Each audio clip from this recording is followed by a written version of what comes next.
E são tais juntamente por serem filhos de Deus. Em outras palavras, essa bem-aventurança acaba de fazer-nos mergulhar novamente no oceano da teologia e da doutrina neotestamentária. Quero modificar um pouco a minha pergunta. Por que há tantas guerras no mundo? Por que se mantém essa constante tensão internacional? O que há com este mundo? Por que já tivemos 2 guerras mundiais só no século XX? E por que essa ameaça perene de novas guerras, além de toda essa infelicidade, turbulência e discórdia entre os homens?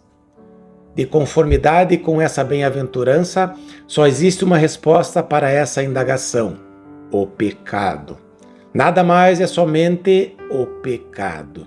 Isso posto, nem bem começamos e já retornamos à doutrina do homem e do pecado. Partes integrantes da teologia na realidade. Os pacificadores, como é evidente, tornaram-se pessoas diferentes daquilo que haviam sido. Há novamente verdades teológicas essenciais.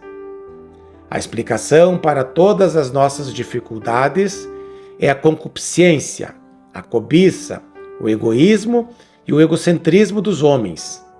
Essa é a verdadeira causa de todas as dificuldades e discórdias, sem importar se isso envolve indivíduos, grupos dentro de uma nação ou nações entre si. Por conseguinte, ninguém pode começar a entender o problema do mundo moderno a menos que aceite a doutrina neotestamentária do homem e do pecado, a qual nos é sugerida no enunciado dessa bem-aventurança. Ou então, examinemos a questão pelo seguinte ângulo: por que é tão difícil manter a paz nesse mundo?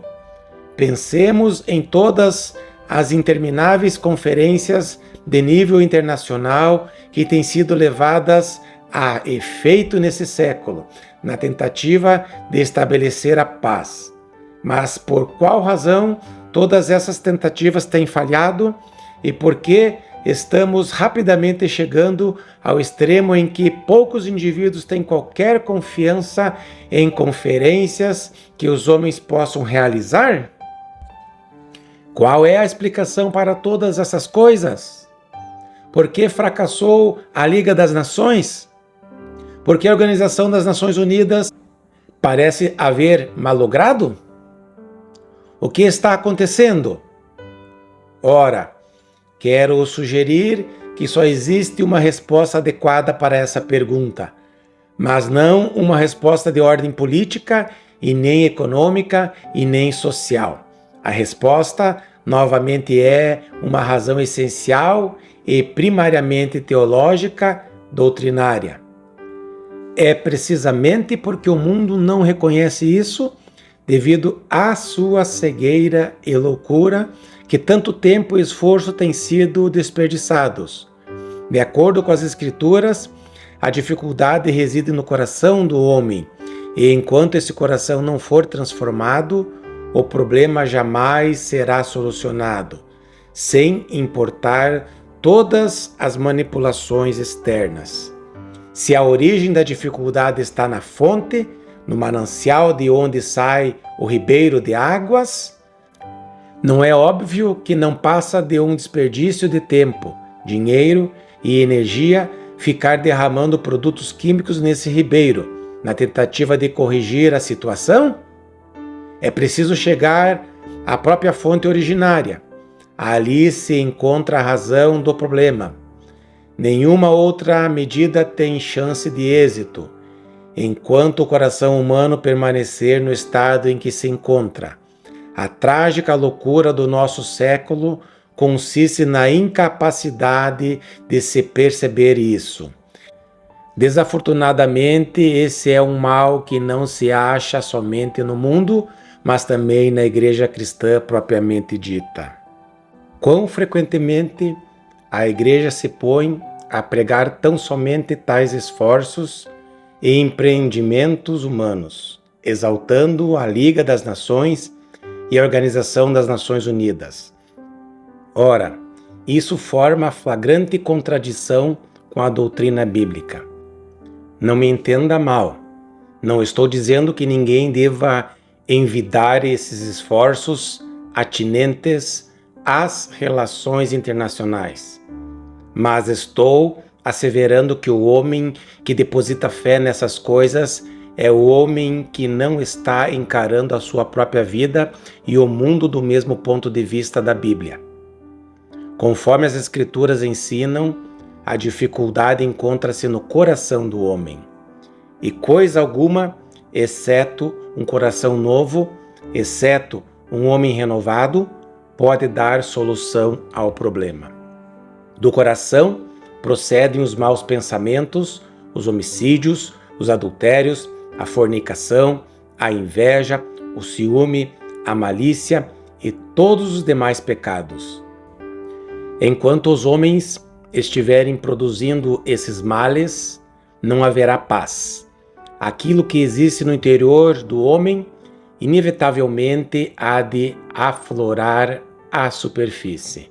Por conseguinte, uma vez mais digo que nada existe de tudo quanto conheço nas Escrituras que condene tão peremptoriamente o humanismo e o idealismo como esse Sermão do Monte, o qual, ao que parece, sempre foi uma das passagens prediletas dos humanistas, dentre todos os trechos bíblicos. É patente que os humanistas jamais entenderam esse sermão. Esvaziaram-no do elemento doutrinário, reduzindo-o a algo totalmente diverso.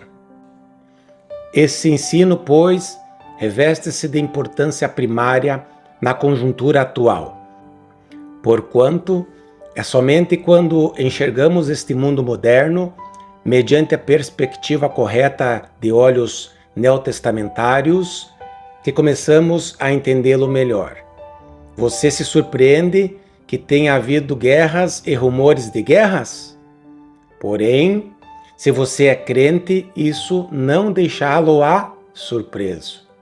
Na verdade, você deveria considerar tudo isso como uma notável e extraordinária confirmação do ensino bíblico.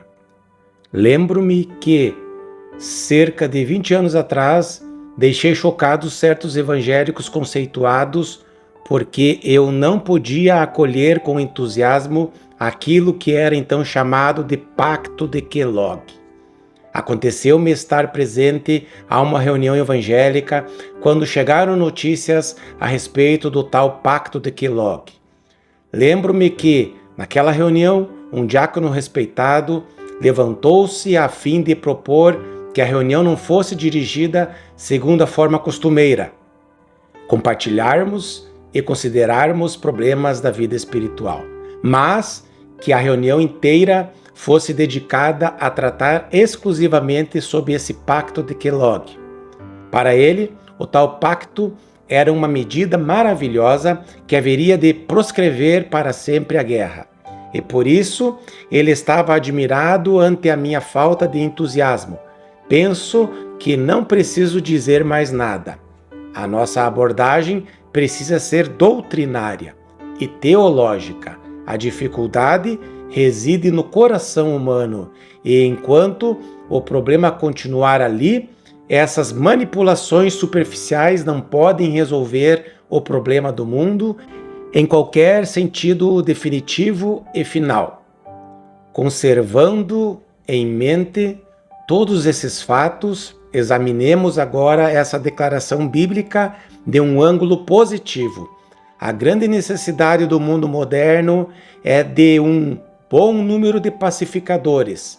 Se ao menos fôssemos todos pacificadores, não haveria problemas, não surgiriam dificuldade entre os homens.